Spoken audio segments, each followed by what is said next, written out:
ब्रह्मानंदं परमसुखदं केवलं ज्ञानमूर्तिं द्वन्द्वातीतं गगनसदृशं तत्त्वमस्यादिलक्ष्यम् एकं नित्यं विमलमचलं सर्वदे साक्षिभूतं भावातीतं त्रिगुणरहितं सद्गुरुं तं नमामि।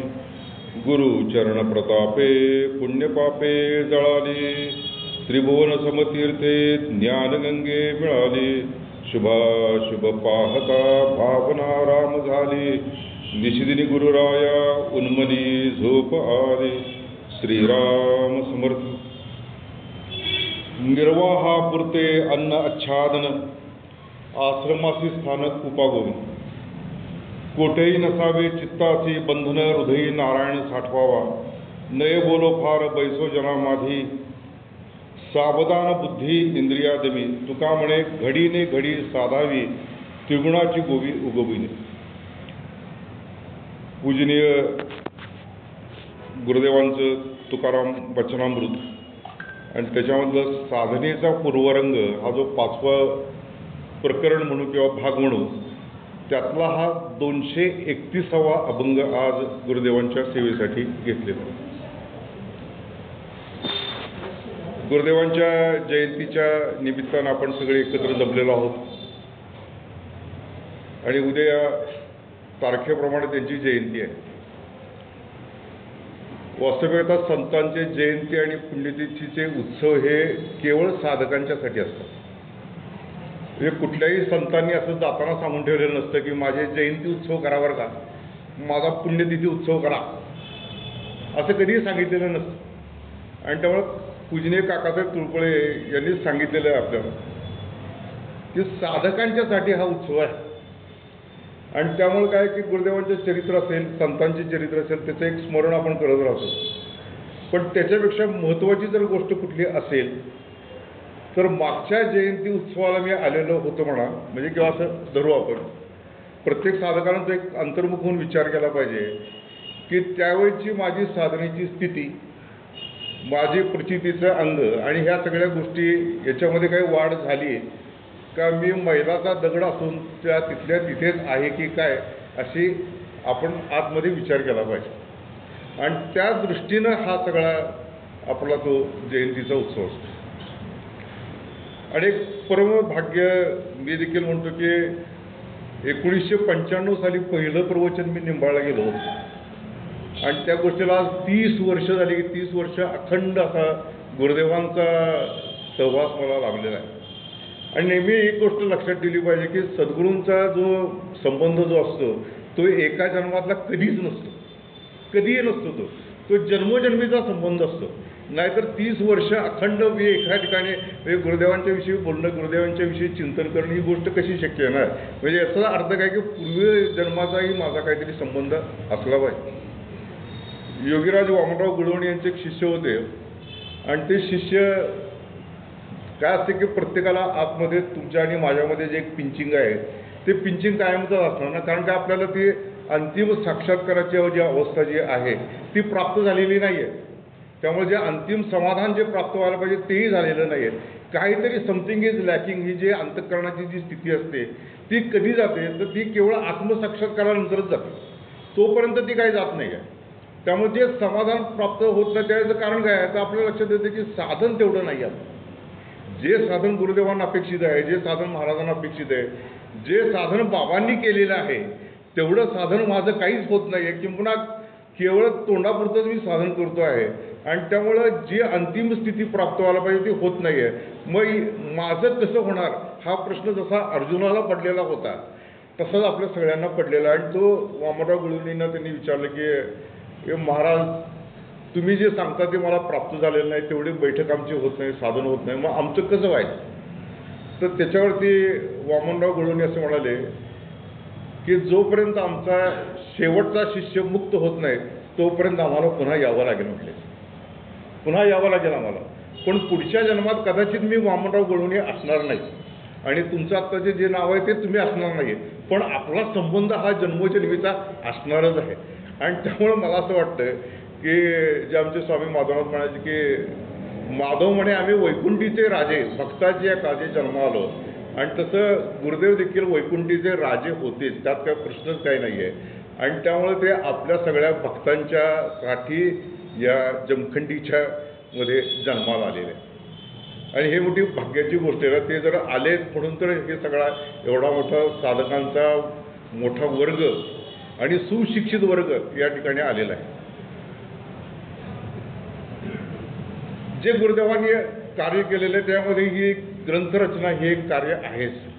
आणि गुरुदेव हे कधी एकदिशीय नव्हते हो. त्यांनी म्हणजे काय आपलं फक्त संप्रदायिकच फक्त बघायचं असं काहीच केलं नाही. सगळ्या संतांचा अभ्यास त्यांचा होता.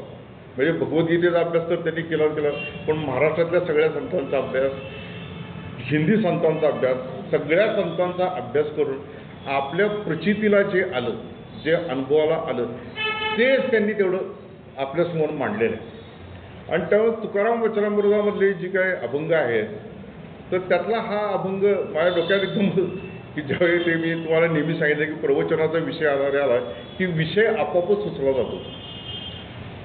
काय बोलायचं, कसं करू असा विषय माझ्या मनात कधी येतच नाही. तर लगेचच तो डोळ्यासमोर आला की निर्वाहापुरता अन्न आच्छादन आश्रमासी स्थानक उपागू. आणि मग तो अभंग डोळ्यासमोर आल्याबरोबरच मग एक विचारांची मालिका आपल्या डोळ्यासमोर उभं राहते. आणि मला असं वाटायला लागलं की गुरुदेवांनी आपल्या जीवनामध्ये हा अभंग पूर्णतः मुरवलेला आहे. केवळ त्यांनी साधनेचा पूर्वरंग म्हणून असं म्हणलं नाही की पण एक जीवनच त्यामध्ये ओतलं गेलेलं आहे. आणि तशा प्रकारचं ते जीवन असल्यामुळं की हा अभंग आपल्या सगळ्यांना उपयोगी पडणाराच आहे. म्हणजे तो अभंगच उत्तम आहे सगळ्यांना की नेमकं काय केलं पाहिजे. कारण काय की बरेच वेळा आपल्या डोक्यामध्ये परमार्थाचं अत्युच्च शिखर गाठावं किंवा जे गुरुदेवांनी म्हटलेलं की self realisation or God realisation is the only aim of life for oneself for others, ही गोष्ट आपल्या मनामध्ये राहतच नाही होती. त्यांचं ते ध्येय होतं, तुकारामांचं ध्येय होतं, सगळ्या संतांचं ते एकच एक ध्येय होतं.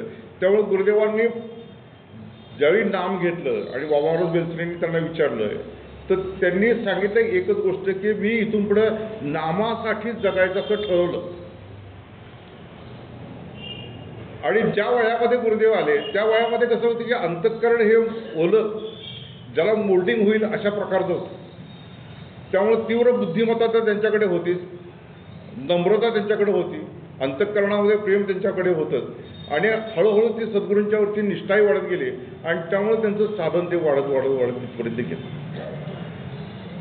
आपल्यामुळे मग जीवनाचं ध्येय ते नाही असं बरेच वेळा मला वाटायला लागतंय. कारण संसारी मनुष्य पाहे संसाराची वास परी भगवंताचे अंश भगवंत इच्छिते. गुरुदेव हे भगवंताचे अंश होते म्हणून त्यांनी भगवत प्राप्तीसाठी प्रयत्न केला. पण बऱ्याच जणांच्या आपण ज्या वयामध्ये सद्गुरूंच्याकडे आलेलो असतो ते बरेचसं मधलं वय असतं. म्हणजे बराचसा संसारही आपल्या अंगामध्ये चिकटलेला असतो आणि मग संसाराची डागडुजी करत राहणं हेच आपलं बऱ्याच वेळा ध्येय राहतं. आणि मग डोळ्यासमोर दोन प्रसंग जे नेहमीचे आपल्याला असतात की गुरुदेवांनी महाराजांना जे विचारलेलं होतं की नामस्मरण केल्यामुळं परीक्षा चांगल्या तऱ्हेने पास होतं का, तर ते महाराजांनी उत्तर दिलेलं होतं आपल्याला की ईश्वराच्या कृपेला अशक्य काय आहे. किंवा निंबर्गी महाराजांनी त्यांच्या सद्गुरूंना विचारलं होतं की संसार सुखाचा होतो का नामस्मरणानं, तर त्यांनी सांगितलं की ईश्वराच्या कृपेला अशक्य काय नाही. आणि मग आपल्या डोक्यात एकच राहतं की संसार चांगला झाला पाहिजे आणि त्यासाठी आपण मग ते नामस्मरण ते काय भजन हे ते सगळ्या गोष्टी करत बसतो. आपलं ते असणं कामा नाही. आपलं ध्येय संसार नाही आहे. आपलं ध्येय साक्षात्कार करून घेणं, भगवत प्राप्ती करून घेणं आहे. एक अत्यंत जवळचे आपल्याकडचेच एक गुरुवंत आहेत, तर त्यांच्याकडे मी गेलो होतो. तर त्यांनी म्हणाले की ही सत्य गोष्ट आहे बरं का. त्यांनी जे सांगितलं ते की मी माझ्या बायकोला सांगितलेलं आहे की जोपर्यंत आपल्या दोन्ही मुलींची लग्न होत नाहीत तोपर्यंत आपण संध्याकाळची आरती आणि नेम काय चुकवायचं नाही. म्हणजे काय याच्यासाठी आपण करत नाही आहोत. मुलींचे लग्न होतील नाही होतील किंवा काय मुलांचे होतील त्याच्याशी आपला संबंध नाही आहे. त्यांच्या प्रारब्ध कर्मानुसार जे व्हायचं ते होईल त्यांचं तिकडं. पण त्यासाठी मी नेम करावा, त्यासाठी मी संध्याकाळची आरती करायची, संध्याकाळचं भजन म्हणायचं, ही गोष्ट मनाला पटती का बघा तुम्हाला. मला तर काय पटली नाही ती गोष्ट. पण मी म्हटलं काय एकेकाचा माणसाचा भाव असतो. म्हणून काय ते सांसारिक टार्गेट ठेवून आपण या गोष्टी अजिबात करू नयेत. संसार हा व्हायचा तसाच होतो, त्याला आपण काहीही करू शकत नाही. जी गोष्ट घडणार असते की नाही ती होतच राहते आणि फार फार तर थोडासा काहीतरी बदल होत असेल. आणि तसा जर बदल करायचा असता तर गुरुदेवांच्या जीवनामध्ये जी काही दुःख आली तर ती दुःख त्यांनी हे केली असती, एक्सचेंज केली असती. मी इतक्या वेळ गुरुदेवांनी स्वतः म्हटलेलं आहे की देवाकडे जर शब्द टाकला असता तर तो शब्द देवानं अमान्य केला नसता. पण देव जे करतो ते आपल्या भल्यासाठीच करतो, ही गोष्ट त्याने ॲक्सेप्ट केली. म्हणून जे टोटल ॲक्सेप्टन्स जो असतो की नाही, माळी जेवते नेले तेव्हा ते निवांतची गेले तया पाणी आयचे केले व्हावे का, हे जे आहे की नाही अनरिलेटेड जे म्हणजे चॉईसलेस लाईफ की देवाच्या इच्छेने वर्तावे, देव करील ते मानावे, मग सहज स्वभावे कृपाळू देव. तर असं आपण जीवन जर ठेवलं तर जो मुख्य साधनेचा जो भाग आहे जीवनामध्ये तो आपल्याला पुढं नेता येईल. अदरवाईज काय की इतका जप केला, माझं असं झालं पाहिजे, इतका हे केलं, नेमाला बसलो, ते असल्या प्रकारचं बार्गेनिंग करून आपण आपल्या साधनेची जी काय किंमत आहे ती घालवण्याचा प्रयत्न करू नये. आणि म्हणून की एक विचार व्यवस्थित केला पाहिजे. कारण काय गुरुदेवांचं, महाराजांचं, अपूर्व महाराज सगळ्यांची चरित्र डोळ्यासमोर येतं अशी. आणि मग ते कसे जगले, ते कसे त्या प्रत्यक्ष प्रसंगामध्ये वागले, तशा प्रकारे आपली ती अंतःकरणाची स्थिती जर झाली तरच साधन पुढं जाऊ शकतं, काहीतरी प्रगती आपल्यामध्ये होऊ शकते. बरेच वेळा काय होतं की मठ चांगला कुठला, आश्रम चांगला कुठला, तर जेवणा खाण्याची सोय चांगली आहे का, टॉयलेट बाथरूम सगळे आहेत का, व्यवस्थित खायला प्यायला मिळते काय, ह्या सगळ्या गोष्टींवरती आश्रम चांगला आहे की नाही हे बघितलं जातं. म्हणजे राहायची सोय आहे ना तिथं चांगली, हेच पहिल्यांदा विचारतात लोक. साधना कशी चालली याचं काही विचारायचं नाही आहे. लोक किती आले होते, गर्दी असते का, असल्या गोष्टी विचारत बसतात. मला बाबांचं एकच गोष्ट पडते की पुष्कळ लोक आले म्हणजे सप्ताह चांगला झाला असं नव्हे. बाबा काय म्हणाले, पुष्कळ लोक आले म्हणजे सप्ताह चांगला झाला असं नव्हे, पुष्कळ साधनं झालं की सप्ताह चांगला झाला असं बाबा म्हणाले. म्हणून आपण काय की पुष्कळ साधन कसं होईल याचा एकच विचार केला पाहिजे आणि त्यानुसार जर विचार केला तर हा अभंग आपल्याला पुष्कळ काही गोष्टी सांगून जातो. म्हणूनच ते गुरुदेवांनी हा अभंग तो निवडलेला असावा पाहिजे. निर्वाहापुरते अन्न आच्छादन आश्रमासी स्थान कुपाभूमी. काय की बेसिक नीड आहे हो, अन्न, वस्त्र आणि निवारा या माणसाच्या बेसिक नीड आहे. आणि कुठेही असं सांगितलेलं नाही आहे की तुम्ही जेवूच नका, तुम्ही खाऊच नका, तुम्ही पिऊच नका, फक्त हेच करत राहा.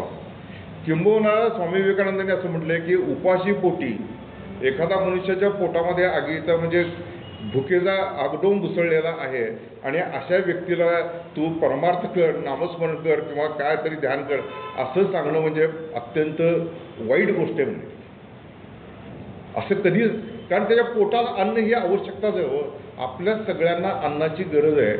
त्यामुळं काय आहे की अन्न ही महत्त्वाची गोष्ट असल्यामुळे त्यांनी सांगितलं निर्वाहापुरते की हे बॉडीचं चलनवलन जे चालू आहे त्याच्यापुरतं अन्न त्याला आवश्यक आहे. म्हणजे काय की साधारणपणे 2000 कॅलरीज आपल्याला मिळतील दिवसभरामध्ये, तेवढं अन्न साधकांनी घ्यायला काहीही हरकत नाही आहे, हरकत नाही. पण काय झालेलं आहे की आज ते बदलूनच गेले हो सगळं. आपण सगळे पुण्या मुंबईचे बाबू लोक आहोत, म्हणजे बरेचसे पुण्या मुंबईचेच बाबू लोक सगळे. आणि मग आपल्याला माहितीच आहे की जंगली महाराज रोड आणि आमच्या ह्याच्या रोडवरती सगळीकडे गर्दी जी झालेली असती शनिवार रविवारी, याचा अर्थ काय आहे की निर्वाहापुरतं अन्न नाही चाललेलं ते. आणि आपली देवानं ते आणखीन एक नवीनच सोय करून ठेवलेली आहे, झोमॅटो आणि स्विगी. म्हणजे आमच्या सुना देखील म्हणतात बाबा उद्या काय करायचं सांगा, मी झोमॅटोवरनं मागवते, झोमॅटोवरनं लगेच झोमॅटो करते. म्हणजे याचा अर्थ काय आहे की साधकाची भूमिका ती तशी राहिली पाहिजे हो. झोमॅटोवरनं खावा इकडे असलं या गोष्टी करू नये. यांनी हे सांगितलेलं आहे की निर्वाहापुरते अन्न आच्छादन. आणि गुरुदेवांचा जो आहार होता की नाही तो गुरुदेवाचे एक्सेप्शनल केस होते. अक्षरशः म्हणजे त्यांच्याशी कंपॅरिझन कोणी करू शकत नाही. आणि मग गुरुदेवांच्या काळामध्ये देखील बघा की तिथं दुपारच्या वेळी काहीतरी ती उसळ वगैरे दिली जायची, नंतर एखादं जेवण वगैरे असायचं आणि ते देखील पुरेसं नसायचं, भूक लागायची. जोगळेकरांच्या आठवणीमध्ये सांगितलेलं आहे त्यांनी की आम्हाला भूक लागायची आणि काय करावं असं. मग त्यांनी ते शोध लावून ठेवलेला होता की ते गव्हाचं पीठ भाजून आणायचं, त्यात गूळ वगैरे घालून ते काय तर शेवटी काय भूक ही माणसाला लागतेच ना. आणि त्यामुळं विनोबांनी देखील म्हटलेलं आहे की देह जर साधनेसाठी वापरायचा असेल तर देह हे इंजिनसारखं आहे आणि त्याला थोडा का होईना कोळसा हा घालायला लागतो, कोळसा घालायला लागतो. आणि त्यामुळे ते कोळसा म्हणून एवढंच खाल्लं पाहिजे. खरं तुम्ही सांगा, आपण लग्नामध्ये जातो, मुंजीमध्ये जातो, सगळ्या कार्यक्रमात जातो आणि मग तो यजमान जो असतो तो सगळीकडे हात जोड, नमस्कार, सावकाश होऊ द्या, सावकाश होऊ द्या असं करत पुढे जात असतं. ॲक्च्युली त्या अवकाशचा अर्थच माहीत नाही. अवकाश म्हणजे पोकळी, अवकाश ठेवून म्हणजे पोटामध्ये पोकळी ठेवून जेव्हा असं सांगितलं. पण लोक सावकाश जेवत बसलेले असतात. एक डॉक्टर गेले होते रिसेप्शनला आणि मग ते गुलाबजामुन केलेले होते. मग ते अरे गुलाबजामुन खाल्ले का, ते म्हणजे डॉक्टर म्हटले शेवटचा गुलाबजामुन कशामध्ये, शेवटचा गुलाबजामुन कशामध्ये, म्हणजे एवढं खाल्लेलं असलं पाहिजे. ॲक्च्युली नाही होत असं. जितकं आपलं पोट रिकामं राहील तितकं ते बरं आहे. कारण काय, सायंटिफिकली जेवल्यानंतर सगळा ब्लड फ्लो जो असतो तो आपल्या जठराकडे जातो आणि मेंदूला आपल्या तो ब्लड फ्लो सप्लाय जो असतो तो कमी होत जातो. आणि त्यामुळे आपण ज्यावेळी श्रीखंड बासुंदी जिलेबी आमचं तमकं खाल्ल्यानंतर काय होतं, माणसाला सुस्ती येते हो, ॲटोमॅटिकली सुस्ती येते ना ते. त्यामुळे ते डोळ्यात जेवल्यानंतर झापड जी येते त्याचं कारण ते आहे. आणि म्हणून त्यांनी सांगताना सांगितलं की निर्वाहापुरतं की शरीराला आवश्यक आहे तेवढं तू खायला काहीही हरकत नाही, तेवढं खावं ना, भूक लागली तर खावं. म्हणजे ज्यावेळी एकादशीच्या दिवशी नेम होत नाही असं ज्यावेळी काकासाहेब कारखान्याने सांगितलं की नेम काय फारसा होत नाही, तर गुरुदेवाने सांगितलं काय थोडंसं दूध भात वगैरे खाऊन नेम करायला काय हरकत नाही. रिकामं पोटे राहिले की त्याला माणसाला त्याच गोष्टींची आठवण होते. आणि विशेषतः ज्यावेळी तो संकष्टी वगैरे करणारे जे लोक असतात ना त्यांना ज्यावेळी ते उशिराचा चंद्रोदय असतो, 10, 10:30 वाजता वगैरे चंद्रोदय, ते एवढे वैतागलेले असतात काय असते काय, पण त्यांना ते तसं चंद्र वेळेशी उगवेना सकेरी तरी छकोर पालटेना, चातकावरी मेघोळेना तरी चातक पालटेना, अशा प्रकारची स्थिती अंतःकरणाची नसते हो. त्यांना ते कधी एकदा खाईन असं झालेलं असते. म्हणजे भूक ही माणसाला लागते. आणि म्हणून इथं तुकाराम महाराज काय किंवा गुरुदेव आपले सांगतात की निर्वाहापुरतं अन्नाच्छादन असावं. दुसरी गोष्ट काय की कुठंतरी राहावा, काहीतरी करा असं एक गोष्ट नाही आहे. तर माणसाला स्वतःचं घर असावं अशी अपेक्षा आहे. कुठलाही माणूस असू दे, पुण्या मुंबईतला असू दे, कोल्हापूरचा असू दे, कुठलाही असू दे, त्याला एक स्वतःच्या घराची गरज असते. आणि त्यामुळं एखादं घर आपलं आवश्यक असेल तेवढ्या सगळ्या गोष्टी मिळवण्याचा प्रयत्न करायला काहीही गुरुदेवांची देखील हरकत नव्हती. गुरुदेवांनी स्वतः अलाहाबादमध्ये मला बांधला, त्याच्यानंतर निंबाळमध्ये बांधला, पुण्यामध्ये बांधला. म्हणजे गुरुदेवांनी काय तसंच काय ऐहिक तर धडच केलं पण परतर देखील त्यांचं धड केलेलं आहे. त्यामुळे त्यांनी जर 3-3 घरं बांधली असतील, बंगले बांधले तर आपण एखादं बांधायला काय हरकत नाही. कारण काय की त्याची गरज आहे, डोक्यावरती छपराची गरज असते. आणि त्यामुळे निर्वाहापुरतं अन्न आच्छादन पाहिजे, कुठंतरी शांतपणे बसता आलं पाहिजे. आणि म्हणून या तिन्ही गोष्टी कुठेही टाळू नयेत, त्या आवश्यक तेवढ्या मिळवण्याचा प्रयत्न जरूर केला पाहिजे. आज काही घरं स्वस्त राहिलेली नाहीत, जागा स्वस्त राहिलेली नाही आहेत. आणि त्यामुळं कसं तरी काहीतरी राहावा, काहीतरी करा असं संतांचं कुठेही काही म्हणणं नाही आहे. संत देखील आनंदाने जेवत होते वगैरे सगळं. तुम्हाला माहिती विष्णुबाबा जोग महाराज सगळ्यांना माहिती आहे, सोनोपंत दांडेकरांचे गुरु. आणि विष्णुबाबा जोग महाराजांची प्रवचनं कीर्तनं गुरुदेवांनी ऐकली, स्वतः ऐकली त्यांनी. त्याच्यानंतर विष्णुबाबा जोग महाराजांच्या त्या वारकरी शिक्षण संस्थेमध्ये त्यांनी उपनिषदावरती व्याख्यान पण दिलेली आहे. म्हणजे विष्णुबाबा जोग महाराजांच्या बद्दल त्यांना विशेष आदर होता. त्यांची ती कीर्तनं सगळी ऐकली. विष्णुबाबा जोग महाराज हे पैलवान होतो. आणि लिटरली तुम्हाला सांगतो, सोनोपंतांनी मामासाहेबांनी लिहिलेलं आहे, काजू, बदाम आणि खारकांची पोती भरलेली होती. म्हणजे आज काजू 1200 रुपये वगैरे किलो वगैरे आहेत, पण त्या काळामध्ये त्यांची पोती भरलेली असायची. आणि सोनोपंत म्हणायचे की आम्ही मुलं मुठीने खिशात ते काजू बदाम घेऊन खात असायचो म्हणून. कारण ते त्यावेळी ते 15-16 वर्षाचेच होते जोग महाराजांच्याकडे आलेले. आणि जोग महाराज स्वतः बसले की मस्तपैकी वाटीमध्ये असे तुपाची पूर्ण भरलेली वाटी पुरणपोळी वगैरे घेऊन असे तुपात बुडवून ते पुरणपोळी खायची.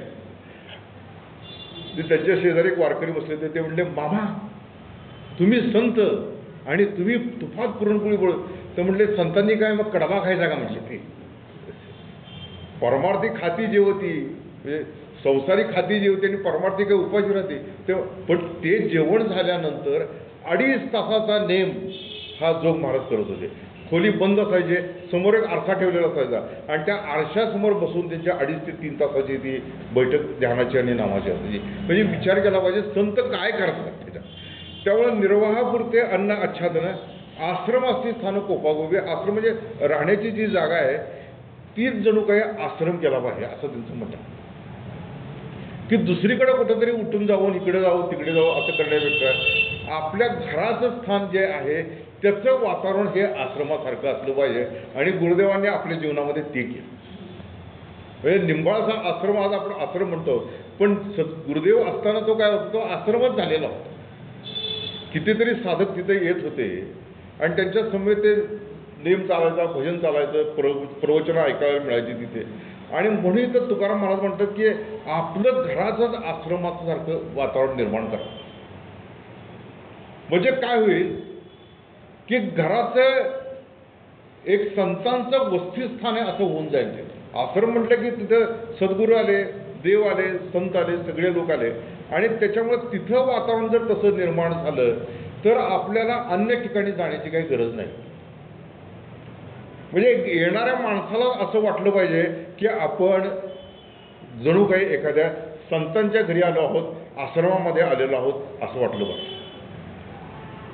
गेली 23 वर्ष मी त्या हनुमाननगरमध्ये ऑर्थोपेडिक प्रॅक्टिस करतो आहे आणि मी माझ्या त्या जो दिवाणखा जिथे प्रॅक्टिस करतो जी खोली आहे त्याचं वातावरण अजिबात बदललेलं नाही. म्हणजे समोर एक कोच ठेवलेला आहे, मी एक कोचावरती बसलेलो असतो, बाजूला 2 कोच आहेत आणि पेशंट बसलेले असतात आणि वरती एक महालक्ष्मीचा फोटो आहे, कोपऱ्यावरती तिथे एक ज्ञानेश्वर महाराजांची एक सुंदरशी मूर्ती आहे आणि एका बाजूला कलावती आहे.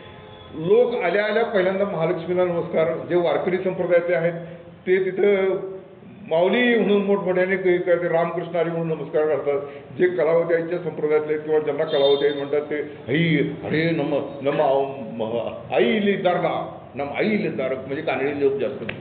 म्हणजे काय त्या लोकांना वाटतं की आपण दवाखान्यात आलेलो नाही, आपण एखाद्या मंदिरामध्ये आलेलो आणि ते वातावरण अजिबात मी बदललेलं नाही आहे. मी लोकांना तेच सांगत आलेलो आहे की तुम्ही जे आलेला आहात ते डॉक्टरला भेटा आलेलं नाही आहे.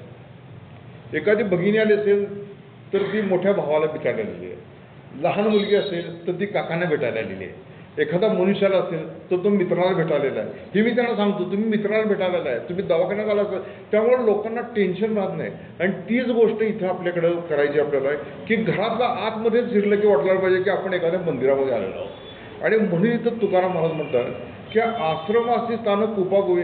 एखादी गुहा वगैरे किंवा छोटीशी खोली असेल पण तिथं गेल्यानंतर आपल्याला आपण जणू काही आश्रमामध्येच आहोत असं वाटावं तिथे. आणि त्यामुळं आपण गुरुदेवांच्याकडे गेल्यानंतर आपण एखाद्या आश्रमामध्येच जातो आहोत अशा प्रकारचा भाव असल्यामुळं तिथलं पावित्र्य ते आपण सांभाळत होतो, आचरण ते आपण सांभाळत होतो, आपल्या विचारांच्या वरती वाचल्यावरती तो ताबा मिळत होतो, तिथलं खाण्याचं सात्विक जेवढं असेल तेवढंच आपण खात होतं आणि जास्तीत जास्त आपण नेम करत होतो. याचं कारण काय आहे की ते स्थानच हे आश्रम होऊन गेलेलं आहे. आणि म्हणून आपण आपल्या घराचं जे वातावरण आहे की नाही ते कसं की डेकोरेटिव्ह होऊ नये. आजकाल काय झालं की डेकोरेटिव्ह झालेलं आहे की घर हे प्रदर्शनीय वस्तू झालेली आहे. ती राहण्याची वस्तूपेक्षा प्रदर्शनीय वस्तू की इथं काय ठेवलेलं आहे, तिथं काय ठेवलेलं आहे, वॉलपेपर कुठले लावले आहेत, पडदे कसले आहेत, या गोष्टी बघण्यापेक्षा काय की तिथं आल्यानंतर आपल्या अंतःकरणामध्ये देवाविषयी भाव जागृत होतं की नाही हे बघितलं पाहिजे. आणि म्हणून इथं आश्रमाची स्थानं खूप आवडतात. आता अशा प्रकारचं स्थान आणि पोटाची सोय झाल्यानंतर पुढं काय म्हणतात ते की कोठेही नसावे चित्तासी बंधन हृदयी नारायण साठवावा. काय परमार्थामध्ये चित्त पाहिजे हो, शरीरामध्ये पित्त पाहिजे, संसारामध्ये वित्त पाहिजे आणि परमार्थामध्ये चित्त पाहिजे. त्यामुळे काय आहे की प्रपंची पाहिजे सुवर्ण परमार्थी पंचीकरण महावाक्याचे विवरण करता तुटे. त्यामुळं प्रपंचामध्ये सुवर्णाची गरज आहे म्हणून ते तर मिळवायलाच पाहिजे, पण चित्त तर परमार्थामध्ये दिलंच पाहिजे, त्याशिवाय काही उपयोग होणार नाही. आणि त्यामुळे चित्ताला बंधनं ही इतकी येत जातात की नाही की जी अपेक्षा भगवंताची आहे, अथवा हे चित्त अचुंबित माझ्या शक्ती न देऊ किंवा काही कुठल्याही प्रकारचं चित्ताला चिकटलेलं नाही अशा प्रकारचं चित्त मला दे. तू म्हणे हे मीची करी माझ्या भजनी प्रेम धरे सर्वत्र नमस्कार मजे एका दे, की तू मन मला दे असं म्हणतोय. पण काय झालेलं आहे की मनामध्येच इतक्या अनंत गोष्टी साठवलेल्या आहेत, त्यामुळे चित्त हे निर्मुक्त होऊन देताच येतं, त्याला बंधनं फार. याच जमखंडीमध्ये जे व्ही.जी. आपशिंगे सर होते, तर त्यांना सांगलीमध्ये गुरुदेवांनी शिकवलेलं होतं, तत्त्वज्ञान विषय होता. आणि ते म्हणले की त्या वयात मला ते काय कळतच नव्हतं, ते सगळं जे काही गुरुदेव इतक्या तन्मयतेनं प्रेमाने शिकवायचे, पण ते आमच्या डोक्यावरच जायचं. त्याच्यानंतर इथं आल्यानंतर एकदा ते गुरुदेवांना भेटायला गेले, तर त्यांनी म्हटले की पुरंदरदासाचं पद म्हणले, आणि ते म्हटलं त्यांनी तन्मयतेनं पुरंदरदासाचं पद म्हणलं त्यांच्यासमोर. तर ते गुरुदेवांना अतिशय आवडलं. ते म्हटले की तू माझ्याबरोबर निंबाळला येतोस का, म्हणले तुला मी सेक्रेटरी पद देतो, म्हणले तू सेक्रेटरी होऊन येतोस का. म्हणजे चित्ताला बंध कसा आहे मी सांगतो. तर त्यावेळेस त्यांनी असं लिहिलेलं आहे की नुकतंच माझं लग्न झालं होतं, म्हणजे निम्मा जीव तिकडं अडकलेला आहे, चित्त निम्म तिकडं लागलेलं आहे. आणि त्याच्यानंतर ते म्हणाले की 4 लहान भावांची जबाबदारी माझ्यावरती होती, म्हणून मी गुरुदेवांना नाही म्हणून सांगितलं, याचं मला आज वाईट वाटतं. म्हणजे काय झालं असतं बघा की गुरुदेवांसारख्या संत महात्म्याचा सहवास अनेक वर्ष लाभला असता आणि जीवन ते फार मोठं धन्य होऊन गेलं असतं. पण नंतर उतार वयामध्ये काय होईना, ज्यावेळी ते रिटायर्ड झाले आणि केस वगैरे सगळे पांढरे झाले, तर गुरुदेव त्यांच्या स्वप्नात गेले. म्हटले की आता कधी जागे होणार, केस सगळे पांढरे झाले, आता आमच्याकडे कधी येणार. आणि हे स्वप्नात त्यांनी बघितलं गुरुदेवांना, आणि मग दुसऱ्या दिवशी ते लगेच उठले आणि गुरुदेवांच्याकडे गेले. म्हणजे मधला काळ कसा गेला मला सांगायचं की चित्ताला बंधन कसं आहे. बऱ्याच गोष्टींचं बंधन असते आपल्याला. व्यवसाय, आता हे मेडिकल प्रोफेशन जो आहे की नाही, मेडिकल प्रोफेशन हा मी तर गुरुदेवांचा आवडता प्रोफेशन आहे, त्याबद्दल काय प्रश्नच काय नाही, त्या प्रोफेशनमध्ये मी स्वतः आहे. पण हाऊ मच वर्किंग 14 आवर्स 14 तास मी काम करतोय आज, 14 तास मला काम आहे. आणि रात्री अपरात्री 1:30-2 वाजता कधीही फोन येतो. विचार करण्यासारखी गोष्ट हो. तुमचं चित्त विचलित होण्यासाठी ह्या किती गोष्टी आहेत त्याच्यामध्ये ना. अपेक्षा काय आहे, वैराग्याची आधारे विषय दौडीनी बाहेर शरीरे एकंदरे केले मन, अशा प्रकारची स्थिती आपली झाली पाहिजे. आणि आता हा जो मोबाईल जो आलेला आहे की नाही, तो that is a most notorious thing. गुरुदेवांचा काळ चांगला होता हो, त्या तुकाराम महाराजांचा काळ चांगला होता तो. त्यावेळी असलं काही भानगड काही नव्हती याची की सारखं काहीतरी फोन येतो काय. लोक भजनात देखील ते मध्ये मध्ये असं करून बघत बसले असतं. काय करायचं सांगा, इकडं भजन आपलं चालू आहे, इकडं भजन चालू आहे, इकडं मोबाईल घेऊन माणूस बघत बसतोय. काय गरज आहे ना त्याला ते तेवढ्या भजनाच्या वेळी तरी. म्हणजे चित्ताला ते चिकटले किती बघा की चित्तामध्ये तो मोबाईल, त्या सगळ्या गोष्टी किती बसलेल्या आहेत, व्यवसाय किती बसलेला आहे. आणि या सगळ्या गोष्टींच्यामुळं काय होतं की माणसाला बंध निर्माण होतो. आणि त्यामुळं काय झालेलं आहे की आपण अशी काहीतरी वेळ निवडली गेली पाहिजे आपल्याकडनं की ज्यावेळी आपल्याला कुठल्याही प्रकारचा डिस्टर्बन्स होणार नाही. आणि आपलं परमभाग्य हेच आहे की निंबळगे महाराजांच्या पासून इकडं म्हणजे भाऊसाहेब सगळ्यांनी तो 3:30 ते 5:30चा नेम आपल्यासाठी ठेवलेला. 3:30 ते 5:30 या वेळात खरोखरीच आपल्याला ऑफिसचं काम नसतं, आपल्याला संसाराची कामं नसतात, आपला मोबाईल वाजण्याची शक्यता नसते, काहीही शक्यता नसते. यावेळी खरोखरीच चित्ताला कुठलं बंधन असत नाही. ह्या वेळच ती सोयीची आहे. पण 3:30 वाजता उठण्यासाठी तो मनुष्य 9:30 वाजता झोपला असला पाहिजे हो. 9:30-10 वाजता झोपला असला पाहिजे.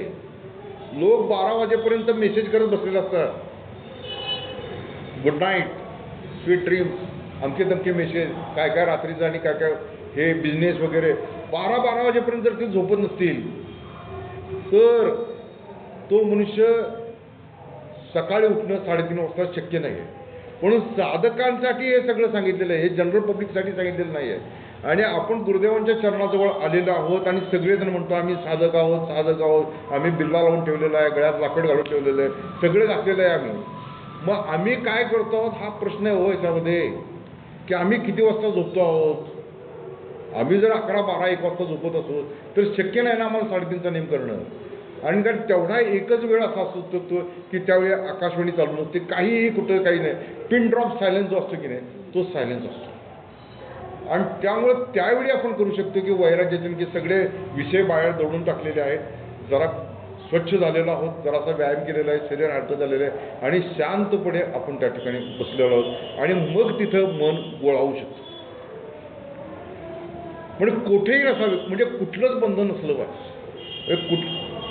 काय असतं माहिती आहे की जो मनुष्य आता 10:30 वाजता ऑफिसला जाणार आहे तर तो 10 वाजता म्हणजे आपल्या गुरुदेवांना दाखवण्यासाठी जर नेमाला बसला असेल तर काय उपयोग नाही होत ना. त्याला वेद कुठले लागलेले, 10:30चे वेद लागलेले. त्यामुळं कमीत कमी तास ते 2 तास रिकामा पाहिजे आपला नेम झाल्यानंतर. आणि काय आहे की what is the quality of name ना, नेमाची क्वालिटी काय आहे प्रत्येकाने विचार केला पाहिजे. माझ्या नेमाची क्वालिटी आज कुठली झाली. मला नेमातलं उठल्यानंतर कुणाशीही बोलावंसं वाटलं नाही पाहिजे. आतमधल्या शांतीमध्ये मी जर मुरून डुबून राहिलो असेल तर माझा नेम उत्तम झालेला आहे असं समजायला काय हरकत नाही. आज आपण काय बघतो आहोत ना, नेमातनं उठलं की माणसं एकमेकांशी बोलायला सुरू करतात आणि काय बोलतात, नको ते विषय बोलतात हो. परमार्थ सोडून जे काही गोष्टी आहेत की नाही त्या बोलत असतात. माझा मित्र एक असंच सांगत होतो, तो असं म्हणजे ते ध्यानातनं वगैरे सगळे उठले, स्वामींच्या बरोबर ध्यान झालेलं होतं मस्त आणि सगळेजण नमस्कार करून खाली उतरलं होतं. म्हणून अरे तुला माहिती आहे का त्या गुड्स कंपनीचा शेअर वाढलाय. विचार करण्यासारखी गोष्ट आहे हो. म्हणजे याचा अर्थ काय आहे की त्या अवस्थेमध्ये आपण तिथं जे मुरला पाहिजे तो माणूस त्या अवस्थेमध्ये, तर त्या अवस्थेमध्ये तो गेलेलाच नाही हो. जे काय झालं की तुटके मन एकवटले त्याने फुटके ध्यान केले हो. फुटके मन एकवटले त्याने तुटक ध्यान केले. म्हणजे फुटकं मन एकवटून काय उपयोग नाही ना. इथं पूर्णपणे म्हणून तर आधी जी गोष्ट आहे की नाही तेच स्मरतेनी आदरे सबाह्य सात्विक वरे जव काठिण्यपणे विरे अहंभावाचे विषयांचा विसरू पडे इंद्रियांची कसमस मोडे मनाची घडीघडे हृदया माझे. अशा प्रकारची आंतरिक स्थिती झाली पाहिजे. मनाचं कंडिशनिंग करून घेतलं पाहिजे. आपण नामस्मरणाला जर बसणार असेल तर पहिल्यांदा एक 2-4 ओव्या ज्या आहेत की नाही नामस्मरण भक्ती म्हटल्या त्या म्हटल्या पाहिजेत आपण. काहीच न करुणी प्राणी रामनाम जपेवाणी तेणे संतुष्ट चक्रपाणी भक्ता लागी संभाळी सौवर्णा नामाधिकार नामी नाही रानतोड जडबुड पहिलं पार पावती रामनामी. ह्या अशा ओव्या म्हटल्या पाहिजेत. पवित्र तो देह पाणी पुण्यवंत जो वदे अच्युत सर्व काळ हा अभंग म्हटला पाहिजे. हरी उच्चारणी अनंत पापराशी जातील लयाची क्षणमात्रे तृणाग्निमेळे समर्थ झाले तैसे नामी गेले जपता हरी असं म्हटलं पाहिजे. हे म्हटलं की काय होतं, माइंडचं कंडिशन तयार होते. मग आपल्याला वाटतं की अरे आपण बसणार आहोत नामस्मरणाला तर आपलं आता चित्त एकदम शुद्ध होणार आहे, माझं अंतःकरण शुद्ध होणार आहे. कारण माझ्या अंतःकरणाच्या शुद्धीसाठीच मी हा नाम करतो आहे. बाकीची माझी कसली अपेक्षा नाही आहे. मला गुरुदेवांनी काही नाही दिलं तरी चालतंय, पण माझं अंतःकरण शुद्ध होते, माझं चित्त शुद्ध होते. कारण काय होता चित्तशुद्धी लाभे आत्मज्ञान ज्ञाने समाधान स्वामी म्हणे. चित्तशुद्धीचा उपाय आहे हो, दुसरा काही उपाय नाही त्याला. नामस्मरण केल्यामुळे अंतःकरणावरती भगवंताविषयी प्रेम वाटतं. आणि गुरुदेव म्हणतात की भगवंतावरती कळवळा वाटला पाहिजे अंतःकरणात. देवाविषयी कळवळा आणि प्रेम जर वाढलं तरच मग ती प्रगती होत जाते. आणि म्हणून चित्ताचे नसावे कोठे बंधन की ती वेळ ते आपलं संसारिक काय ज्या विषय ते सगळ्या बाजूला सारून टाकायचं आणि तेवढ्या वेळेपुरता देव माझा आणि मी देवाचा एवढ्याच गोष्टी केल्या पाहिजे. सगळं जग तिकडे कोसळून पडू दे, मला त्याचा काही संबंध नाही. माझा फक्त माझा आता संबंध गुरुदेव त्यांनी दिलेलं नाम आणि मी या तिघांचा एक त्रिवेणी संगम जो आहे तो झाला पाहिजे. आणि तो होण्यासाठी आपण ते नामाला बसलेलो आहोत. म्हणून कोठेही नसावे चित्ताचे बंधन हृदयी नारायण साठवावं. आता ह्याच्यामध्ये ही जर ज्ञानभाची एक म्हणतात ते ही आहे. हृदय म्हणजे काय की it is not a physical part आहे. पहिल्यांदा लक्षात घेतलं पाहिजे. तैसा हृदयामध्ये मी रामू असता सर्व सुखाचा आराम भ्रांतासी या कामो विषयावर हे म्हटलेलं. मग हृदय म्हणजे काय की ते नॉट अ फिजिकल ऑर्गन की आपलं जे पंपिंग होतं आणि जे दिवसभर आपल्याला रक्त विसरण जे करते, तर दॅट इज नॉट. हृदय म्हणजे मस्तक आकाश, ज्याला हृदय आकाश म्हटलं. त्या मस्तका आकाशामध्ये तो नारायण साठवायचा आहे. म्हणजे काय की नारायणाची जी जाणीव जी आहे, नारायणाची जाणीव काय म्हणजे काय, नारायण म्हणजे हरी हो, आणि एक हरी आत्मा जीव शिव समा. म्हणजे काय, आत्म्याची जाणीव या ठिकाणी साठवावी, म्हणजे go to your pure consciousness असं इथं तुकारामांना म्हणायचं आहे. तुकारामांना काय म्हणायचं हे लक्षात घेतलं पाहिजे हो पहिल्यांदा, की हृदय नारायण साठवा म्हणजे काय, नुसतं हृदयात नामस्मरण हे त्याची एक प्रक्रिया आहे. नामस्मरणामुळं आपण काय करतो आहोत की प्रक्रिया आपल्याला सांगितलेली आहे, आणि ती प्रक्रिया ज्ञानेश्वरीमध्ये पण आलेली आहे आणि ती सोमभावामध्ये पण आलेली आहे. त्यामुळे श्वासावरती नाम काय 4 अक्षरी 3 अक्षरी काय असेल ते असेल, ते नाम घेतलं. गुरुदेवांनी लिहिले ते कानाने ऐकलं पाहिजे, ते कानाने ऐकलं पाहिजे. आणि सगळी जी दृष्टी जी आहे ती या ठिकाणी म्हणजे काय, लक्ष या ठिकाणी ठेवायचं. डोळे तिरळे करून तिथं बघायचं नाही आहे, लक्ष ठेवायचं आहे. जे तर तीही संधी भेटी, जे तर भ्रूपल्लवा पडे मिठी, ते तर पाठबोरी दिठी पारफोनी. ज्ञानेश्वरी सांगते की जे तर दोन्ही भुवया आणि एक नासिकाग्र, आणि गुरुदेवांनी ते पण लिहिलं की नॉट अ फिजिकल म्हणजे काय टिप ऑफ द नोज, म्हणजे upper or lower, that is not the physical tip. तर या ठिकाणी जिथं at the site of perception असं गुरुदेवांचे शब्द आहेत, तर या ठिकाणी ते लक्ष ठेवायचं आहे. आणि या ठिकाणी लक्ष ठेवल्यामुळं काय होतं की श्वास हळूहळू मंद हा होतोच, मंद होतो तो श्वास. म्हणजे जे श्वास मिनिटाभरामध्ये 16 चाललेले आहेत, तर ते हळूहळू मंद होत 4-5 पर्यंत होतात हो सावकाश श्वास. एकदा बहिर्कुंभक होतो, एकदा अंतर्कुंभक होतं, आणि सगळं जे काही विचार वृत्ती ज्या आहेत त्या मावळून जातात. आणि मग फक्त या ठिकाणी आपलं लक्ष केंद्रित होतं. नामाचाही तरंग नाही, विचार नाही, वासना नाही, काहीच नाही, केवळ मी आहे ही जाणीव, ज्याला प्युअर कॉन्शियसनेस म्हणतो. एक आपला डिवाईन सेल्फ आहे आणि दुसरा आपला एक सेल्फ आहे, म्हणजे ज्याला पर्सनॅलिटी सेल्फ म्हटलं आहे. की पर्सनॅलिटी सेल्फ ज्यावेळी असतं की नाही, की तो पर्सनॅलिटी सेल्फ कसा आहे की मी डॉक्टर आहे, मी इतक्या वयाचा आहे, माझं हे आहे, मी कोल्हापूरचं आहे, हे सगळे पर्सनॅलिटी सेल्फची गोळा झालेले आहेत. पण प्युअर कॉन्शियसनेस काय या सगळ्यापासून वेगळा आहे. आणि तो कसं केवळ अस्तित्व मात्र जाणीव मी आहे, आणि तो खरा नारायण आहे. आणि त्याला गुरुदेवांनी डॉर्फिश वामन असं म्हटलेलं आहे. डॉर्फिश वामन म्हणजे फ्यू सेकंद, काही सेकंद, ज्यामुळे वृत्ती नाही, विचार नाही, केवळ मी आहे ही जी जाणीव आहे, त्या जाणीविषयी एकरूप होणं म्हणजे हृदयी नारायण साठवावं. एवढं डेप्थ आहे त्यामध्ये. त्या जाणीवेला धरून ठेवायचं आपल्याला सारखं. ती जाणीव म्हणजे माझं प्युअर कॉन्शियसनेस. माझं खरं स्वरूप ते आहे, माझं खरं स्वरूप ते आहे. माझं जे डोळ्यात, माझं जे आरशात दिसणारं ते माझं रूप आहे. पण जे आरशात दिसत नाही, पण आरशामध्ये ज्याच्यामुळे दिसतं ते माझं स्वरूप आहे. कारण ज्यावेळी स्वरूप नाहीचं होतं त्यावेळी डेड बॉडी होती, त्यावेळी ते दिसू शकत नाही आरशामध्ये दिसू शकणार नाही. म्हणून स्वरूपावरती जा म्हणजे काय, तर सगळ्या विचारवृत्ती सगळ्या मावळून गेल्यानंतर केवळ अस्तित्व मात्र जी जाणीव जी आहे त्याच्यावरती तू राहा असं त्यांना सांगायचं आहे. म्हणून हृदयी नारायण साठवावं. आणि तीच गोष्ट 12व्या अध्यायामध्ये माझ्या हाती अचुंबित न शिक्षी देव तरी गा ऐसे करी यया आठा पहारा माझारी मोटके निमिषभरी देतू जाय. म्हणजे काय, अष्टोप्रहारामध्ये तू किती वेळ बसला त्याच्यामध्ये मोठके निमिष, काही थोडेसे क्षण असे येतील की ज्यावेळी अंतःकरणावरती विचार नाही, वृत्ती नाही, काहीही नाही आहे.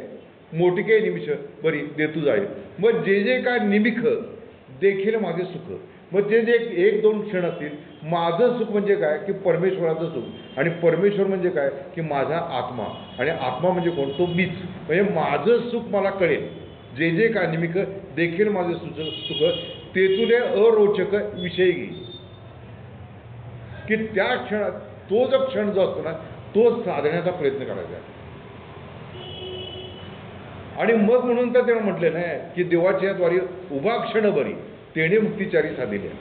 देवळाच्या द्वारामध्ये पुजारी बसलेले असतात, भिकारी बसलेले असतात, बाकीचे लोक बसलेले असतात, पण त्यातला कुठलाही असा म्हणत नाही आहे की मला मुक्ती लाभलेली आहे, असं म्हणतच नाही तो. पण जे खऱ्या अर्थाने देवाच्या द्वारावरती बसलेले आहेत, म्हणजे या मस्तक आकाशामध्ये जाऊन त्या जी प्युअर कॉन्शियसनेसची एकरूप झालेले आहेत, त्यांना ती मुक्ती प्राप्त होते हो. आणि म्हणून तो क्षण गाठण्यासाठी शांतपणे बसलं पाहिजे ना. गडबड करून काहीतरी आपला भाता आपला चालू ठेवला आहे, तसं नाही. शांतपणे सगळ्या गोष्टी होता होता सगळं लक्ष, कॉन्सन्ट्रेशन आपलं मस्तकाकाशामध्ये कसं होईल हेच आपण बघितलं पाहिजे. सगळा विचार वृत्ती हळूहळू कमी झाल्या पाहिजे. आपल्याला ते जाणवलं पाहिजे की मनामधले विचार कमी होणार, मनामधले विचार कमी झाले. गुरुदेवांनी नंतर ते 1917 साली आपल्याला सांगितलं काकासाहेब कारखानाचं की आता अंतःकरणामध्ये काही विचार नाही आहे, केवळ तैलधारत अखंड नाम चालू. पण 1915पर्यंत सुमारे 1 तासभर कल्पना येतात, 1 तासभर कल्पना येतात, पण नंतर मात्र कल्पना येत नाहीत. आणि म्हणजे याचा अर्थ काय, तासाच्या पलीकडे बसलं पाहिजे. आणि जोपर्यंत तासाच्या पलीकडे बसत नाही, 1.5-2 तासाची बैठक होत नाही, तोपर्यंत त्याच्या गोष्टीचे अनुभव हा येऊ शकत नाही. केवळ एक आपलं ते धार्मिक काम आपण नामस्मरणाचं केलेलं आहे, याच्या पलीकडे काय ते साधना होऊ शकत नाही. आपल्याला अपेक्षा काय, रिअलायझेशन म्हणजे काय की सेल्फवरती जाणं, याच्या पलीकडे काय नाही. योगस्य चित्तवृत्ती निरोधा, की चित्तावरच्या वृत्ती नाहीच्या होणे म्हणजे परमेश्वराची योग साधना. आणि हे गुरुदेवांना मान्य आहे तिथे सगळं, की हृदय नारायण साठवावं. दुसरी गोष्ट काय आहे की त्यामध्ये आणखीन एक गोष्ट आहे की आपण जे नामस्मरण करतो आहोत तर त्याचं भगवंताशी बार्गेनिंग करून, नाहीतर ते खर्च होतो. ते बरेच जण करतात नाही की एका सद्ग्रस्तानं श्रीधर स्वामींच्याकडे गेला आणि तो म्हणला की असं तर इतकं नामस्मरण माझं झालेलं आहे आणि काय अनुभव काय नाही म्हणजे. तर त्याच्यावरती श्रीधर स्वामी म्हणाले की किती कोटी नाम, म्हणजे 6 कोटी नामस्मरण झालेलं आहे. बरं, चांगली गोष्ट तुम्ही केलेली आहे म्हटलं. पण ज्यावेळी म्हटले ते तुमचा मुलगा आजारी होता आणि त्यावेळी तुम्ही काय म्हटलं म्हटले देवासमोर जाऊन की देवा माझं 2 कोटी नामस्मरण तू घेऊन टाक, पण माझ्या मुलाला बरं कर. म्हणजे याचा अर्थ काय की तुम्ही ते नामस्मरण शेवटी खर्च करत वेगवेगळ्या संकटाच्या वेळी असं करत आला आणि त्यामुळं ते साठलेलं काही नाही, उलट डेबिटच झाले होते. आणि तसं बरेच वेळा साधक करतो तो गुरुदेव सद्गुरूंना साखर घालतो, असं होऊ दे तसं होऊ दे तसं होऊ दे. आपण तसं करू नये. गुरुदेवांनी कधी केलेलं का असं काही केलेलं नाही त्यांनी. Whatever thing is there he has accepted at is thing. ज्यावेळी शकुताईंच्या नंतर दुसरा मुलगा त्यांचा झाला तो वारला ना तो मुलगा, तर त्यावेळी गुरुदेव शकुताई रडत होत्या. तर गुरुदेव काय म्हणले, शके हे पहिल्यांदा, कारण ते शकेच म्हणाले ना की देवाची इच्छा अनाकळीत ते म्हणले की देवाची इच्छा काय आपल्याला माहीत नाही, देव जे आपल्यासाठी करतो ते योग्यच करतो. आणि म्हणून त्यांना ते पाठीवरती थोपटून शांत राहिले. म्हणजे आता दुःखेषु अनविद्विग्न मनाः सुखेषु विगतस्पृहाः वित राग भय क्रोधा स्थितीतील म्हणून उच्चते, की हा केवळ श्लोक नाही होय, या श्लोकाचं मूर्तिमंत रूप म्हणजे गुरुदेव आहे. की एवढं दुःख झाल्यानंतर देखील कुठेही विचलित होत नाही आहेत. याचा अर्थ की स्थितप्रज्ञाच्या अंतःकरणाची स्थिती काय असली पाहिजे ते गुरुदेवांच्या निमित्तानं आपल्याला बघता आलं. गुरुदेव नसतं तर अशी गोष्ट बघता आली नसते आपल्याला. म्हणून हृदयी नारायण साठवा की खर्च करू नका. नये बोलो फार बैसो जनामधी सावधान बुद्धी इंद्रिय दमी, की नये बोलो फार की बोलू नका फार. भगवंताने 6व्या अध्यायामध्ये युक्त आहार विहारस्य युक्त चेष्टसु कर्मसु युक्त स्वप्नावबोधस्य योग भवती दुःख, हा श्लोक अर्जुनाला सांगितलं. आणि त्याच्यावरती युक्त आहार विहारावरती ज्ञानेश्वर महाराजांनी भाष्य केलेलं आहे. आहार तरी सेविजे युक्तीची मापे मविजे. या आहार घ्यायला कुठेही त्यांनी म्हटलं नाही, पण युक्तीनं घे की केवढं खायचं हे लक्षात घे, केवढं खायचं हे लक्षात घेते. बरेच वेळा आपण बघतो की नाही लिंबाळा वगैरे, म्हणजे आय एम नॉट क्रिटिसायझिंग, मला काही म्हणायचं नाही. म्हणजे त्यांचं त्या सगळ्या संचालक मंडळाचा आपल्यावरती अनंत उपकार आणि प्रेम आहे. पण ते ज्या प्रकारे ते पुरणाच्या पोळ्या, हे मी सहजपणे ऑफिसमध्ये गेलो होतो आणि तिथे असा तो मस्तपैकी ते हे लावलेलं असते ना कॅलेंडर, आणि त्या कॅलेंडरवरती रोजचा नाश्ता काय आहे, इडली पोहे उपीट म्हणजे काय आणखीन काय काय जे सगळे काय सुशिला अमकं तमकं इडली त्याच्यानंतर काय बाबा ते सगळं त्यावरती लिहिलं वाचून मला गंमत वाटली म्हणजे केवढी काळजी घेतलेली आहे. दुसरी गोष्ट त्यावरती पुढे हे पण लिहिलं होतं श्रीखंड पुरणाच्या पोळ्या. काय होतं माहिती का हे त्यांनी खायला घालणं हे आपलं त्यांचं कर्तव्य जे की आपल्याकडं आलेले आहेत. हे गुरुदेवांची लेकरं सगळी आलेली आहेत आणि त्यांची काळजी घेणं हे आईसारखं त्यांचं कर्तव्य ते करतात. पण आपण खायचं किती त्यांनी भले की आग्रह केला तरी आपण खायचं किती हे ठरलं पाहिजे हो. आणि त्या पोळ्या काय साध्या नसतात हो. असल्या जाडदार मस्तपैकी पोळ्या असतात त्या पुरणाच्या पोळ्या वगैरे. एक खाल्ली की तुम्ही आउटच झाला पाहिजे. पण ते तसं देखील दोन दोन जर खाल्ल्या तर काय होणार ना ते काय होणार झोप लागणार बघा. झोप लागली वाटी तर जे झोपच लागते दुसरं काय होऊ शकत नाही आपलं. म्हणून काय की आहार तरी सेविजे युक्तीची मापे मोजे त्याच्याबरोबर निद्रेही माणूस अवसरे की ते पण सांगितलं त्यांनी की झोपेला देखील वेळ दे. मिथला बोली बोली जे मिथला पावली चाली जे की तू चालणं देखील उभी जर 5-6 किलोमीटर 10 किलोमीटर चालून येतोय मी चालतोय 10 किलोमीटर चालतो उपयोग नाही होत एवढा चालायचा. माणूस थकून जातो तो. आपल्याला काय साधनेसाठी वेळ काढायचा आहे. साधनेसाठी शरीर चांगलं पाहिजे आहे आणि म्हणून मी चालतोय. आणि बोलावं तरी किती किती बोलतात ना माणसं. रात्रंदिवस बोलतच असतं आणि आपल्याला बरेच वेळा लक्षातच येत नाही. पाऊण तास बाई काय बोलते तर तिकडनं मुलगी रेसिपी सांगत असते आणि बाई ऐकत असते ते किंवा आई रेसिपी सांगत असते मुलगी तिथं ऐकत असते. आता आमच्या सुना वगैरे त्या पण रेसिपी सांगतात हो आमच्या बायकोला वगैरे. म्हणजे अर्धा पाऊण तास जसं माणसं बोलतात किती हे प्रश्न आहे हो. गप्पा मारत बसले की तासंतास बोलतच बसतात. प्रवचन ही देखील गोष्ट अशी आहे की तिथं जास्त बोलू नये हो. तासाचं प्रवचन आहे ना. Don't extend your time. माणसाच्या ऐकण्याची कॅपॅसिटी किती 45 मिनिट्स 45 तासाचा क्लास असतो तो. शिक्षकांना किती प्रेमाने शिकवलं तरी 1 तासाभरामध्ये. एकदा ते गोंदवलेकर महाराजांकडे लरा पांगारकर गेले हो. लरा पांगारकर हे संत साहित्याचे चांगले अभ्यासक चांगले होते ते अगदी चांगले प्रवचनकार आणि संत चरित्र त्यांनी अतिशय उत्तम लिहिलेली आहे. तिथे फार सुंदर म्हणजे संशोधन करून लिहिलेले आहे. ते पांगारकर गेले आणि म्हणले की काय इकडं प्रवचन झालं इकडं झालं. महाराजांनी एकच विचारलं की बाबा किती वेळ बोललात म्हटले. काय म्हणजे 2.5 तास बोललो की म्हटले.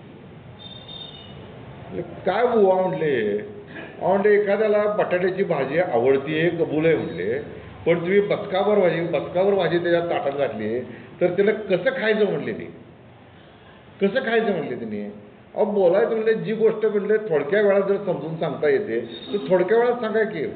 प्रवचन देखील तास 1.5 तास आठवणींचा मारा करून काय करायचं ना सगळ्या आठवणी सगळ्यांना माहितीच आहे हो. पण तेवढ्या वेळेत तुम्हाला ते बसवून आलं पाहिजे नाही एकदम प्रिसाइजली तासात संपवायचं विषय संपलाच पाहिजे. म्हणून इथं सांगितलं नय बोलो फार एनर्जी लॉस आहे. 5 किलोमीटर चालणं आणि 1 तास बोलणं हे तेवढाच एनर्जी लॉस होत होतं त्याच्यामध्ये. त्यामुळे बोलणं देखील कसे समजावून सांगण्यापद्धत बोलावं ते.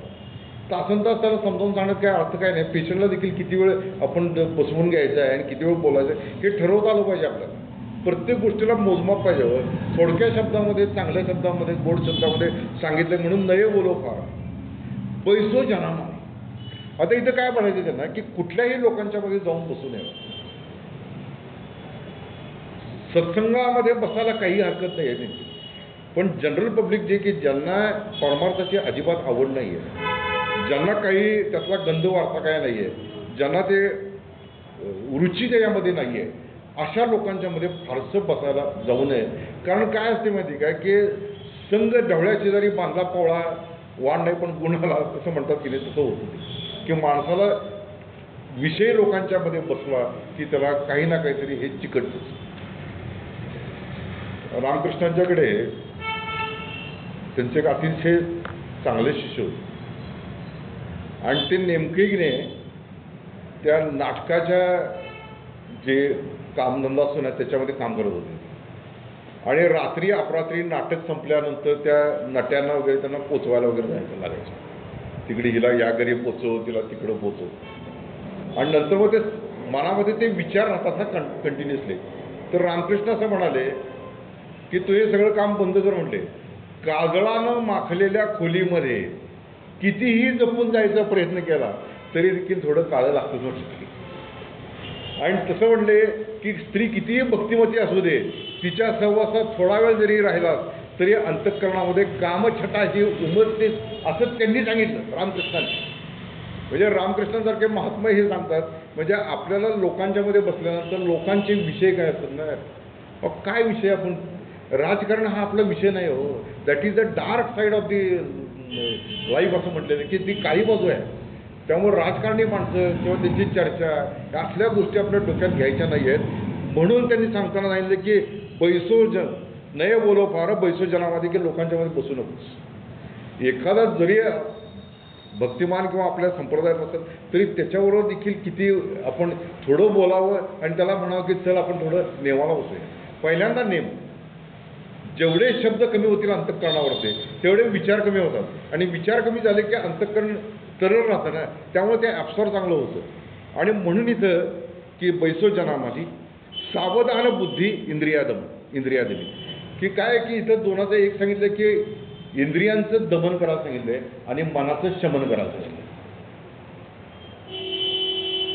शिष्या मुक्तपणे अनर्गळ इंद्रिय करशी बाष्कळ, तेणे तुझी तळमळ जाणार नाही. दासबोधले होय, इंद्रिय जे जे म्हणती तीच जे पुरुष करते ते तरलेची न तरते विषय सिंधू. म्हणजे काय की इंद्रियांना वरती ताबा घेणं हे अत्यंत गरजेचं. कितीतरी गोष्टी आपल्याला आवडत असतात, पण त्या आवडतात म्हणून आपण खाण्याचा प्रयत्न करू नये. कारण काय असते माहिती की एखादी गोष्ट एखाद्याला आवडते की नाही, तीच पुन्हा खात राहिले की नाही, संस्कार मनावरती होतो.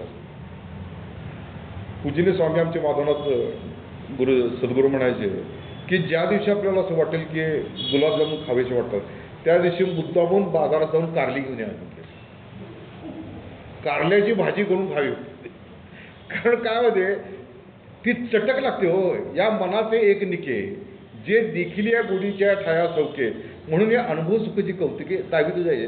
कारण ते इंद्रिय आणि मनाचा इतका तीव्र संबंध आहे की मनामध्ये कल्पना उठते की गोड खावं, की लगेच माणसं लगेच मोटरसायकलला किक मारून तर तिथंपर्यंत पोचलेलाच असतो तो. इतकं माणसाला ते खाण्याचं पिण्याचं इतकं वेळ आहे. आणि त्याच्यामुळं काय आहे की या दोन इंद्रियांचे म्हणजे जे रसने नियमन करते ते सहस्रदा कवयती विषयादेखील. म्हणजे श्रोत्रादी इंद्रियावरती म्हणजे बाकीची इंद्रियावरून घेतली, पण जिभेला जर ताबा दिला घेतला नाही तर सहस्रदा कवळती विषय देखील, की विषयांच्याकडची जी ओढ आहे ती माणसाला ट्रिमेंडस असते. आणि त्यामुळं काय की इंद्रियांचं दमन केलं पाहिजे. आणि विनोबांनी अतिशय सुंदर गोष्ट सांगितलेली आहे की प्रत्येक वेळी विचार केला पाहिजे की डोळा भलतं भलतं बघत नाही आहे ना, कान भलतं भलतं ऐकत नाही आहे ना, जीभ भलतं भलतं चाकत नाही ना, याचा विचार केला पाहिजे. कारण काय आजूबाजूचं जे वातावरण जे असतं की नाही ते अत्यंत खराब असतो. द्विअर्थी शब्द बोलणे, काहीतरी पातळ विनोद करणे, काहीतरी बडबडत बसणे, असल्या सगळ्या गोष्टी सर्व ठिकाणी अत्यंत प्रमाणात चालल्या असतात. आणि सोशल मीडियावरनं जे काही गोष्टी येत असतात की नाही या सगळ्या, की आता लोकांच्याकडे ते इंस्टाग्राम असतं, रील्स बघत बसतात लोक. आणि मग ते सगळं ते आपण डोळ्यांनी काय घेतो हे बघितलं पाहिजे ना. त्यामुळे तर तुकारामांनी घेई माझे वाचे गोड नाम या विठोबाचे, डोळ्यांना तुम्ही पारे माझ्या विठोबाचे मुख. इथं म्हणजे काही इंद्रियांना दमन करण्याच्या ऐवजी काय केलं की वळवलेलं आहे की हेच तू बघ, हेच तू ऐक, हेच तर कर.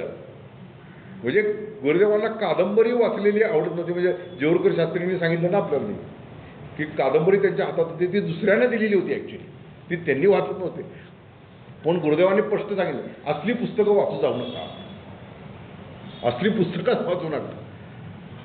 जे नाटकामध्ये काम करतो त्यांना सांगितलं की असल्या कामं जर काय होतं, मन ज्या पातळीवरती आपलं अध्यात्माच्या पातळीवरती पाहिजे ते जर राहिलंच नाही तर उपयोगच काय ना.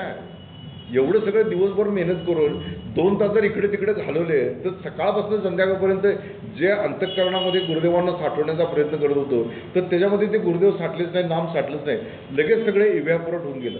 आणि बरेच वेळा इव्हॅपोरेशनच जास्त होत आहे, तिथंच रिटेन्शन काय होतच नाही. म्हणून सावधान बुद्धी इंद्रियादमी. तुका म्हणे घडीने घडी साधावी त्रिगुणाची गोवी उगवून. काय झालंय की घडीने घडी साधावी म्हणजे काय की वेळ अतिशय थोडा आहे. आणि वी डोंट नो कुठला शेवटचा दिवस असेल सांगता येणार. कारण रोज आपण त्या बातम्या वाचतो.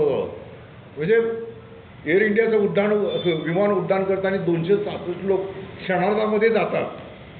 म्हणजे किती क्षणभंगूर जीवन आहे ही गोष्ट लक्षात गेली पाहिजे. म्हणून क्षणाक्षणा करावा विचार, तरावा या पारा भावसिंधू, नाशिवंत देह जाणारं सकळ, आयुष्य खातं काळ सर्व का, की कंटिन्युअसली प्रत्येक येणारा प्रत्येक दिवस हा आपला आयुष्य कमी करत असतो. तो वाढदिवस कधीच नसतो. आपल्याला ते सेलिब्रेशन करायचं असतं. मुलं केक आणतात, ते कापतात, हॉटेलमधनं भाज्या मागवतात, आपल्याला बरं वाटतं ते, म्हणून आपण ते करतो. ॲक्च्युली तो वाढदिवस नसतो. तो एककडे मृत्यूकडे जाणारा एक दिवस आधी आलेला असतो. तो एक वर्ष आपलं सरत असते. आणि त्यामुळे या सगळ्या संतांनी तो विचार केला की महाराजांनी एकच म्हटलं की आयुष्य हे जीवाचं भांडवल आहे. महाराज काय म्हटलं, आयुष्य हे जीवाचं भांडवल. आणि त्यामुळं आत्ता जर ते केलं नाही, आज जर केलं नाही, तर उद्या कदाचित आपण असू की नसू हे माहीत नाही.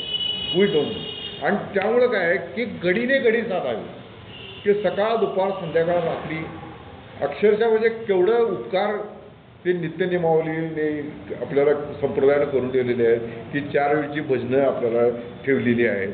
आणि जर वेळ असेल तर ती करावी ना, ती करावी. थोडा वेळ नेमाला बसावं. कितीतरी गोष्टी अशा असतात की त्या करता आणि ते आर.पी. खाडीलकर म्हणून गुरुदेवांच्या बरोबरच होते. ते शिकवायला वगैरे बरोबरच होते ते. तर त्यांना तात्या म्हणायचे, तात्या. तर त्यांनी विचारलं की तात्या नेम करतोस का? तर म्हटले कधीतरी करतो. तर म्हटले रोज तू 10 मिनटं का होईना नेमाला बसलं पाहिजे. आणि त्यासाठी मी तुझ्या गालावरती एक चपराक देऊ का म्हटले, म्हणजे तुला आठवण राहील म्हटले. गुरुदेव म्हटले तुझ्या गालावरती एक चपराक ठेवून देऊ का, म्हणजे तुला आठवण होऊन राहील की रोज आपण नेम केला पाहिजे. विचार केला पाहिजे. हो, म्हणजे आपल्याला ती आठवण राहिली पाहिजे की आजचा दिवस आपला वाया जाता का नाही. येणाऱ्या संध्याकाळी आपल्याला असं वाटलं पाहिजे की दिवस आपण त्या स्मरणामध्ये, त्या चिंतनामध्ये, तत्कथनम तत्चिंतनम अन्योन्यम तत्प्रबोधनम याच्यामध्ये घालवला असा जर वाटलं तर समाधानाने आपण झोपू शकतो. नसेल तर ते पूर्ण करायला पाहिजे. तर तात्यासाहेब केतकर महाराज जे होते की नाही, त्यांना 15,000 जप करायला सांगितलं होतं.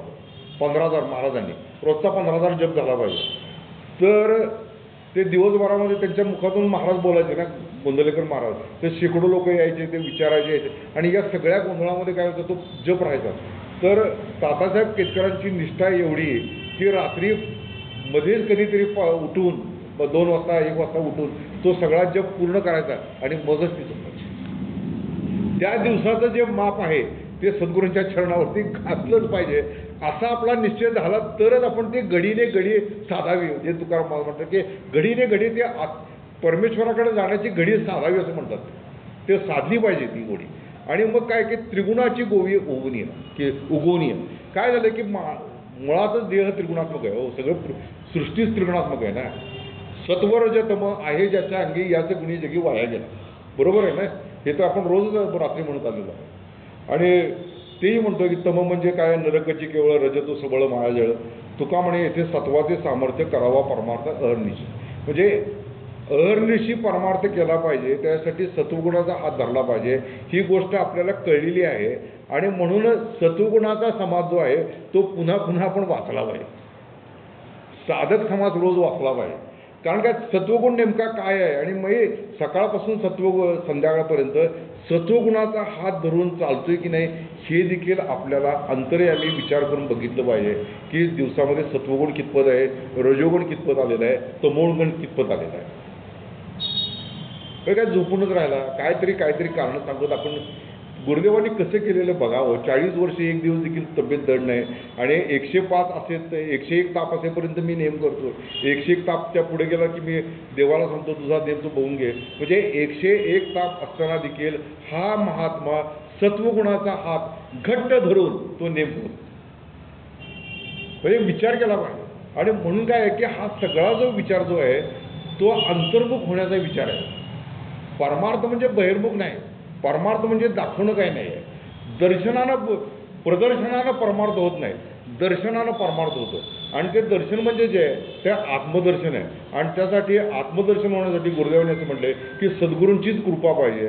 आणि कृपा जर हवी असेल तर सद्गुरू कृपा कडे त्याचे जो शोधील आपण असे पुढे या अनुभवाचे आपे आप वस्तू. आणि त्यामुळं या निमित्तानं या जयंतीच्या निमित्तानं सद्गुरूंची कृपा गुरुदेवांची कृपा आपल्या जर व्हायची असेल असं जर आपली इच्छा असेल तर आपण आपला अंतर्यामी शोध घेतला पाहिजे. नामस्मरणाच्या माध्यमातून जो शोध आहे आणि नामस्मरण करता करता जो प्युअर कॉन्शियसनेस किंवा प्युअर सेल्फ आहे त्याच्यावरती जाण्याचा जर प्रयत्न केला तर याच जन्मामध्ये त्यांची खऱ्या अर्थाने आपल्यावरती कृपा होईल आणि खऱ्या अर्थाने आपलं जीवन धन्य होईल. मोठा आनंद मला झाला की आतून जे काय मला जे काय स्फुरण झालं ते स्फुरण मी सगळं आपल्यासमोर मांडलेलं आहे. आणि तशा प्रकारे जगण्याची बुद्धी गुरुदेवांनी आम्हाला द्यावी अशी त्यांच्यासाठी प्रार्थना करतो. हरिओम तत्सत. राजाधिराज सद्गुरुनाथ महाराज की जय.